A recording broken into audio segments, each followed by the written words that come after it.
Oh my gosh, what am I doing? Hi everyone, it's me, and today let's learn to break a Marvel superhero together.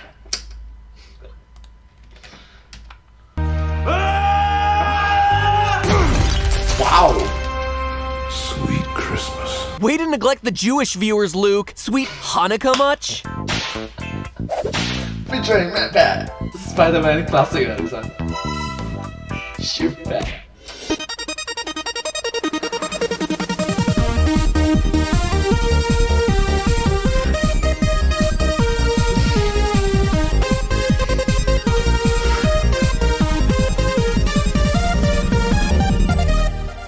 Hello, Internet. Welcome to Film Theory. Hello Internet, welcome to Film Theory. Hi. The CrossFit for your brain. Can I be honest? When I first heard about CrossFit, I thought it was like a cooperative board game or something. All right, let's talk Marvel and Netflix. We all love Marvel movies, right? As evidenced by all the requests that I get from you, that is a pretty solid yes. Yes, I definitely like it. Marvel's Endgame. Netflix Squid Game. Huh, how come both are Squid Games, huh? And 2017 is gonna be an awesome year for them. Guardians 2 and Spider-Man, I cannot wait! But over the holidays, I took some time to catch up on the rest of the Marvel universe. You know, the guys who are still waiting for their crack at the big screen. And without question, the biggest of those guys is Luke Cage. Now over here on Film Theory, I don't know if you've noticed it, but I seem to have an obsession with trying to kill superheroes. And be brought down by a simple bullet. Destroy the brain, and Wade Wilson, as we know him, ceases to be. Once lured in, Superman won't know what hit him. Oh man, looking at that. If I wasn't me and I saw that, I would be very concerned about my mental state. But luckily, I am me, and all murderous sociopathy aside, maybe it's just my long-held desire to be a supervillain. Or, quite simply, maybe it's my desire to be able to beat Brawn with brains. Or maybe I just want some compelling but ultimately honest clickbait. I am not really sure, probably some combination of all three of those things. But Sorry, wait, what? I'm sorry, wait, what? Ultimately, how to kill Calendar honest Man. clickbait. I am not really sure, probably some combination of all How to use your brains in order to be evil enough to kill Squirrel Girl. Oh, fun fact, do you know that Squirrel Girl actually defeated Thanos? Three of those things. What I am sure about, though, is that one superhero is safe, and that one is Aquaman, because your powers suck. Way to put innocent marine life into the line of fire for ya. But enough about Aquaman, because sweet, sweet Christmas, Luke Cage, today, it is you who has drawn the short straw. In other words, it is time for you to meet my Lucille. Well, it's actually a metaphorical Lucille, because literally hitting Luke with a barbed wire bat wouldn't have any effect due to his one superpower, impenetrable skin. That's right, throughout Marvel's Jessica Jones and Luke Cage, Luke is routinely shot, stabbed, blown up, shot again, stabbed again, and blown up again, but all of it has no effect on Luke. He's like a steel electric type Pokemon. He just walks away without a scratch. Daredevil was bedridden half of season 2 because of a couple of punches, and Jessica Jones received her fair share of scars, but not Luke. The villains of the series, Cottonmouth and Diamondback, have to literally resort to alien bullets just to have a fighting chance against the guy. Why do you get so physical? Why not chemical? Like, for example, heat, burn, poisons, nuclear, something like that. Or just drop it into a starvation. So this got me to Drop into a hole and ta-da! thinking, is there a simpler solution here than just magic ET bullets? What if everything you needed was right here on Earth, at your very fingertips? Well, get ready, Luke, cause the rise of Dr. Theory is upon you. Hey, I said I wanted to be a supervillain, okay? I didn't say I had a good name picked out yet. Evil Mind. No. Anti-Pat. No, nothing. Never mind. So like I said, ultimately all of Luke Cage's powers boil down to one thing. His skin. Skin made out of 3 layers measuring 2 millimeters thick and creating one impenetrable body. And that's it. Get past that outer wall Cena and he's just as vulnerable as you or me. Oh my god! I actually understood the reference. Wall Cena from Shingeki no Kyojin. Attack of Titans, if you're not sure about that. As we learn about at the end of Jessica Jones, after Luke takes a shotgun to the face, the whiplash from the shotgun blast causes Luke's brain to slam against his skull, putting him into an immediate coma. So to take Luke Cage out, we just need to get to those squishy innards of his. Now, throughout season 1 of this Netflix series, every single villain has focused on piercing Luke's 2mm fortress of protection via knives, guns, rocket launchers, shotguns, alien bullets, but everyone's been looking at this from the wrong perspective. The focus shouldn't be on breaking through Luke's skin, but instead lowering his defenses from the inside out, turning his enhanced skin back to what it once was, regular old easy to pierce, please don't look at my saggy love handles human skin. And in order to do that, we need to look at his origin story. Now, before Luke Cage was a superhuman with the toughest skin on Earth, he was just your average guy with normal skin and horrific facial hair. Man, Marvel, I know your budgets aren't quite the same for the Netflix series, but jeez, it looks like you glued a chia pet onto his chin. Anyway, while in prison, Luke Cage is beaten nearly to death after an altercation with other inmates. He's only saved when the prison doctor, Dr. Burstein, performs an experimental treatment on him, resulting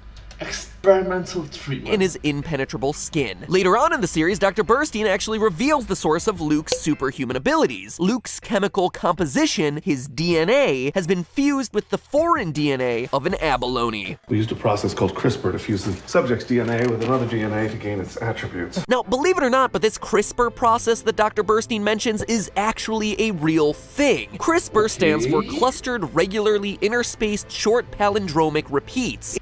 Alright, clustered regularly, interspaced short, palindromic repeats. It's a very real process wherein specific stretches of genetic code target and edit DNA. Using the enzyme Cas9, scientists cut out specific strings of DNA and replace it with whatever the heck they want. It's basically just like what happens in Jurassic Park, except real, in real life. The end result is that scientists can modify and enhance genes in cells to make them better. In China, researchers have successfully used CRISPR to create extra muscular dogs for hunting and military purposes. Damn you, China, and your mutant dogs! And what has the US done with this amazing scientific innovation? Well, we gave Luke Cage the power of delicious seafood. Foreign DNA was abalone shell, wasn't it? Yes, an abalone. It is a snail that lives in the sea. A sea snail. Now, I make jokes because that seems lame, but abalone are actually known for their incredibly hard shells, abalone nacre.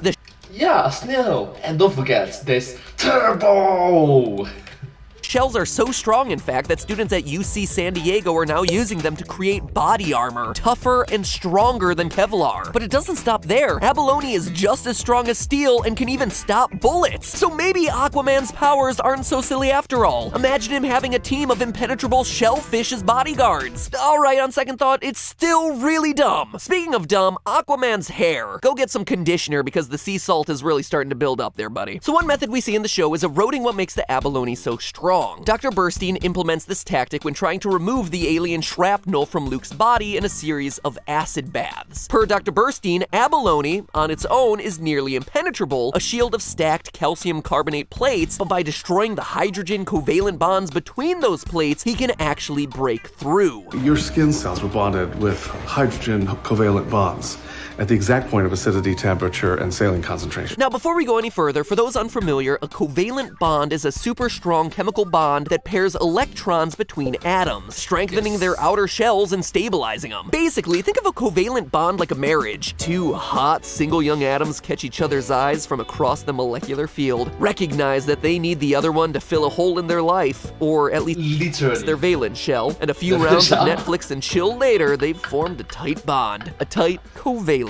bond. Now, in order to perform From what I remember, right, there are 3 different types of bonds that are taught in school, so the more you know. surgery on Luke Cage, Dr. Burstein needs to break those covalent bonds. Dr. Burstein is basically the hussy from across the street trying to horn in on your man, homewrecker after you gave all your atomic energy to that no-good cheating husband of yours. It's like an episode of nerdy Jerry Springer. To break up the bond. Okay, I understood the reference, but let's keep this family friendly and wholesome, so thank you. The doctor recreates the exact same circumstances that caused Luke's powers in the first place. And scientifically speaking, this is completely the right approach. The only way to break a covalent bond is by recreating what caused the bond in the first place. So way to go, Luke Cage writers, you have done your homework, unlike others. So to break those Oh my god, like how do you survive the blast? covalent bonds that bind you, you have to match the same amount of energy needed to form the bond in the first place. He just had his last James Bond movie, so respect. For Luke Cage, Dr. Burstein knows the reactants that formed Luke's super skin: acid, saline, Luke's DNA, and abalone DNA. But he doesn't know the amount of energy needed to break up that product. The doctor says as much in episode 9. The wild card is the temperature. Quite simply, Burstein's unsure just how strong the covalent bonds are in Luke's body and dips him into higher and higher temperatures of acid bath to find the level where there's enough energy to break through Luke's skin, but not so much energy that it dissolves him alive. You know, that might be bad. Now, obviously this is ridiculously complicated, but I've got to tell you, there's a much easier way to defeat Luke Cage, one that doesn't require acid or the existence of aliens with killer ballistics. Consider this. Given the controversy surrounding human genome splicing, geneticists have created ways to reverse the CRISPR process. You know, in case all this genetic meddling leads to some sort of less than desired effect, like a three-eyed fish, or someone who looks like a Red Skull or something. So the true secret to beating Luke Cage is to reverse the CRISPR process. But that's gotta be really hard, right? Well, you'd be surprised. So scientists typically reverse these effects using what's known as restriction enzymes, which are kind of like super selective scissors for DNA, except instead of cutting paper and forming origami flowers, you're cutting into human DNA and forming superhuman flowers. Each restriction enzyme recognizes a particular DNA sequence and cuts out this sequence within the DNA. Thus, to reverse Luke Cage's powers, all you have to do is cut out the foreign DNA, that abalone-Naker sequence, from the source DNA, Luke Cage, turning him back into a mere thin-skinned mortal. I get it. It was Luke Cage.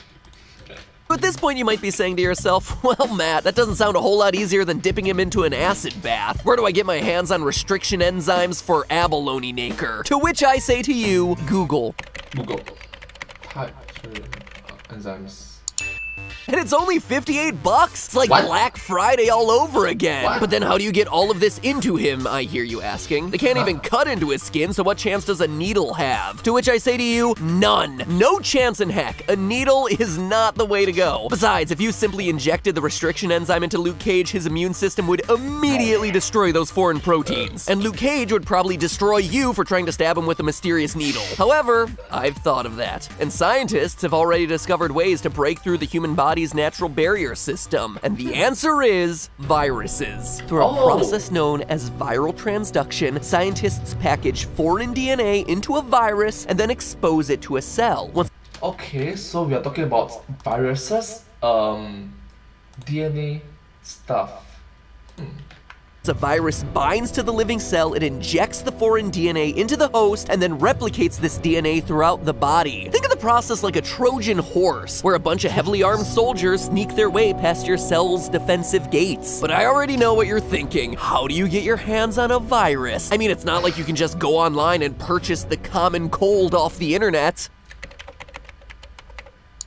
Yep, you too can have your very own common cold virus. Get your entire school a sick day by releasing viruses throughout your classroom. No, please don't. Please don't. Alright? Especially when we are currently experiencing a freaking global pandemic, you know. Please don't. It's just a horrible thing to do. For 2 years, the world have to suffer. Just a couple bucks off Amazon Prime. So with your ingredients in hand, do a pen pineapple apple pen. I have an enzyme. I have a virus. No!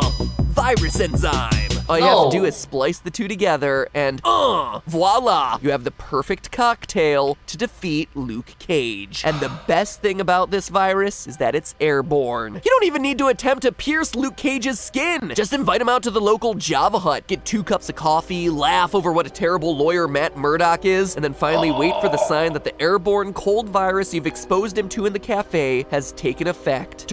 Oh, fun fact, do you know that that particular lawyer that you just said, right, will be appearing in a very special way. Turning his impenetrable skin back to normal. Just wait for that first sniffle and bam, another superhero's head to mount on your wall. Alright, let's check it out. You have Star-Lord, you have Superman, you have Iron Man, you have Batman, you have Doctor Strange, you have Black Widow. Oh gosh, Black Widow and Iron Man and Superman actually. It's a heck of a lot better prize than Aquaman. And with that, Brains 3, Brawn 0. But hey, that's just a theory. A film theory. And cut. Luke Cake. Also, a very special thank you to the team over at the Wisecrack channel for helping me with the research for this episode. If you enjoyed it, then please do me a favor, and also yourself a favor, and go check them out. They're some of my best friends on YouTube, and where we do mostly science and math-based theories, they do theories and analyses based on the humanities, philosophy, ethics, things like that. So if you enjoyed this episode, then you are going to love their analysis on my favorite current animated series, Rick and Morty. Legitimately one of the funniest, smartest shows on right now, and their analysis of it is one of the funniest, smartest videos of that show online. So very thought-provoking. Pull a Luke Cage and punch that button you see on screen to show them some love and find yourself a new favorite channel. And make sure you stay tuned, we have a lot more Marvel on the way next month, so headbutt that subscribe button to join the notification squad. Like for example, Eternals! Notification squad! Gotta go! See you next week. Thank you so much for watching this video. See you next time.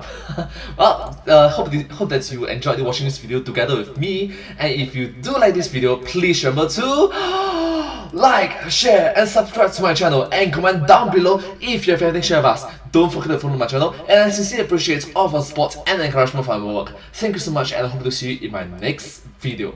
But hey, that's just a theory, a film theory, and cut. And I hope to see you in my next video. Bye bye! Do remember to subscribe!